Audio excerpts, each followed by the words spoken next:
Bueno, en nuestro camino a las elecciones del próximo 25 de mayo estaremos compartiendo con José Gregorio Vielma Mora. Él es diputado de la Asamblea Nacional y candidato a la reelección por el Gran Polo Patriótico, ¿no?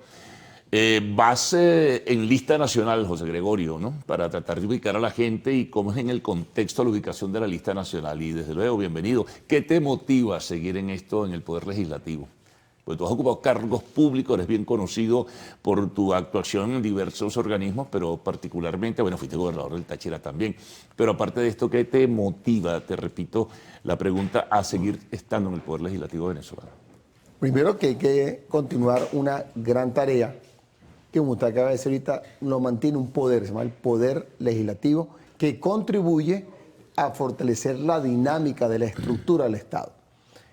¿Por qué me inscribí nuevamente para ser candidato? Porque hay que continuar una serie de leyes que hemos, por supuesto, evaluado, reformado, unas que hemos hecho desde cero.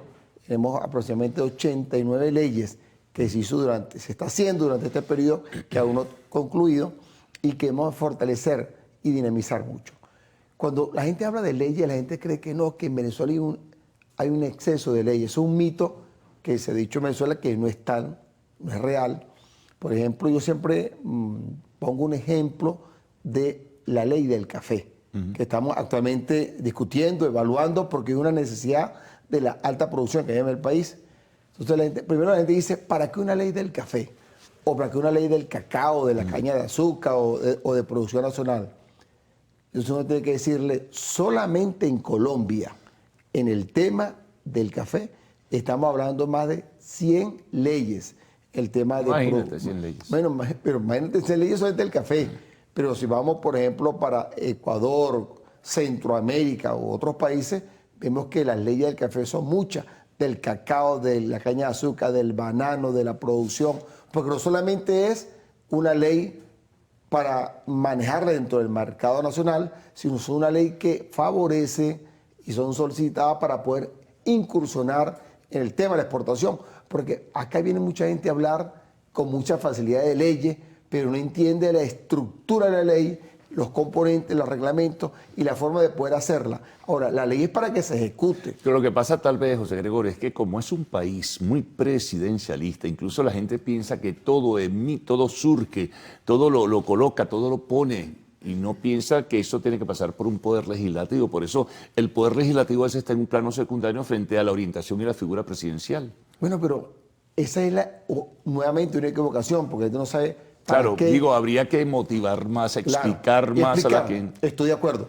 Explicar, fomentar más esa explicación, porque usted lo acaba de decir ahorita, el Poder Legislativo no solamente es el tema de hacer leyes de todo tipo, sino que es el que pone los jefes o las autoridades en el Poder Judicial. Cuando corresponde y la estructura constitucional lo hace el poder legislativo. Cuando corresponde, por ejemplo, la destinación de diplomáticos a embajada, otro elemento importante. Bueno, nombre el contralor, el fiscal, el procurador, el defensor del pueblo, en fin. Además, tiene un alto perfil para sostenimiento del Estado-Nación, fortalecimiento de la estructura del Estado y pilar fundamental del cumplimiento de las leyes. ¿Tú estás en qué comisión en esta Asamblea Nacional? Yo estoy en la Comisión Permanente de Economía y Finanzas, hago trabajo ahí como presidente de la Comisión de Producción Nacional. Fíjate, a propósito de estar en esa comisión, José Gregorio, y que probablemente estés en otras, si llegas por lista nacional nuevamente a la Asamblea, la situación económica del país, hay una enorme preocupación, hay inquietud, este tema de sanciones, este tema de que se va Chevron a partir del 27 de mayo, el temor de que se reduzcan los ingresos del país. ¿Cómo lo están evaluando ustedes desde el Poder Legislativo? Ahí está el fortalecimiento de las leyes que estamos hablando, sobre todo hablar de una ley de agroindustria para el avance de esas cadenas productivas, pero claramente, segundo, la industrialización de este país, que nosotros poco hablamos de industria en el país. Tercero sería una educación tecnológica para la producción, como son en todos los países, sobre todo del Asia, que se educa a la gente en tecnología para producir en todas las áreas del saber. Y el cuarto sería la diversificación de las leyes en el tema de la participación social. Ahí es importante, José Gregorio, cómo vincular al sector privado. La economía no va a dinamizarse solamente con los recursos que surgen del petróleo, a pesar de que sigue siendo lo fundamental. Hay que dinamizar la economía privada, hay que darle participación. Si no mueves la economía privada, no se mueve el conjunto de la economía nacional. ¿Cómo se va a trabajar a nivel legislativo sobre leyes? Correcto, miren, primero que soy un gran defensor de todo el sector privado de este país. Siempre lo he mantenido, incluso usted lo sabe. Por hablar tanto del sector privado, hay gente que ha tergiversado lo que yo quiero decir. Incluso yo lo he dicho. ¿Por qué no colocarle una alfombra roja al sector privado para poder atenderlo? Incluso parte de la función del sector público, en el caso de un legislador, que en mi caso como diputado, es hacer leyes que puedan ser atendidas y comprendidas por todo el gobierno, pero en función de atraer inversiones, de atender al inversionista, de respetar al empresario, para poder conjugar un vínculo afectivo de producción, pero un vínculo afectivo de producción para el país. Entonces, es importante la seguridad jurídica dentro de ese paquete de leyes. Por eso, O sea, que el capital es miedoso, sea nacional o internacional, si no le da seguridad jurídica. Por supuesto, pero más que nosotros hablamos un tema de que el sector privado, el capital es nervioso. Yo creo que en este caso el capital es prudente para invertir. Si nosotros damos una solidez de base estable en el tema jurídico, nosotros créame que viene la inversión para el país, pero sobre todo queremos que venga la inversión de venezolanos para Venezuela, porque tenemos otro elemento equivocado. Cuando nosotros estudiamos con detalle el crecimiento económico sin igual de China, de Vietnam, de la India, por decir algunos motores del mundo, ¿dónde comenzó? Comienza primero con la confianza mutua que hay en esos países de nacionales, de apoyo del gobierno, pero apoyo del gobierno para que puedas producir, generar muchos empleos, que gane la gente, pero sobre todo pensar y creer y fomentar que la gente aumente su riqueza, su producción y que tengamos un país acomodado, un país fortalecido en el tema de empresarial. Claro. Ahora fíjate, retomando un poco lo que te planteaba José, ¿qué va a hacer el gobierno junto con un poder legislativo en cuanto a la organización de leyes para resistir una caída de los ingresos? Esto de Chevron, como te lo decía antes, genera muchísima inquietud. Y cómo traer capital extranjero, incluso para la inversión petrolera, sin que el peso de esas sanciones puedan afectar precisamente la utilización de ese capital.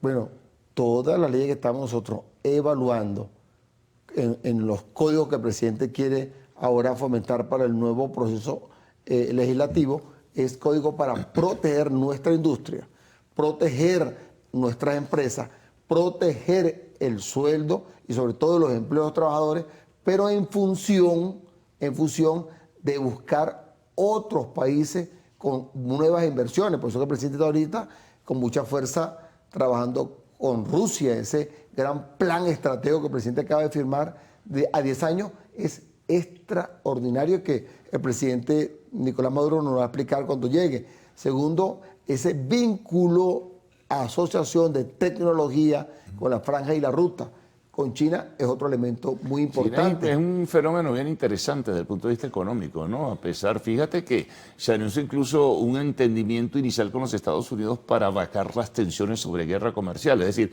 comienzan a entenderse los gigantes económicos del mundo y hay una relación muy estrecha con China, una relación que debe aprovecharse para muchos de mejor manera, ¿no?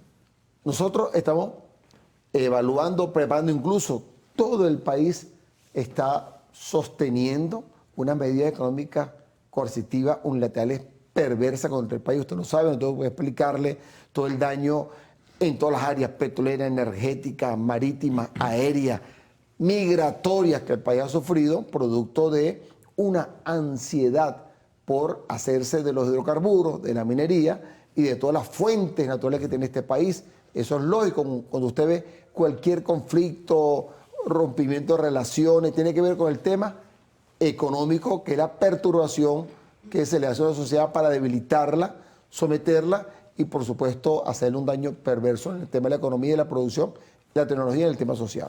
Para concluir, que ya se nos va el tiempo, José, ya estrictamente sobre el tema electoral, ¿cómo ves tú la motivación de la gente? Decíamos antes de comenzar, bueno, depende de la localidad, depende del sitio, depende del lugar, pero hay gente motivada, hay gente que no está tan motivada a participar en el proceso. Y sabe que depende también del tiempo, ¿no? Por ejemplo... Una campaña corta. Primero el tiempo que tenemos, una campaña corta, pero segundo también de lo que hablamos, de la localidad, de esa emoción que le imprima cada candidato en los circuitos electorales, en las votaciones que hay, en los pueblos. Eso es algo bien curioso, porque incluso hay campañas que tú no ves que se hace de noche, tarde-noche, de acuerdo al clima, a las condiciones de cada estado. Bueno, muy bien. Bueno, José, éxito, suerte. Entonces estaremos pendientes del seguimiento del proceso electoral y bueno, ya estaremos conversando en un futuro. Muchas gracias, José Gregorio Bielma Mora, candidato del Gran Polo Patriótico. Nos vamos a la pausa. Al retorno estaremos conversando con Stalin González, dirigente nacional de Un Nuevo Tiempo y candidato a la Asamblea Nacional precisamente por esta organización política, Unión y Cambio y otras alternativas políticas de por medio.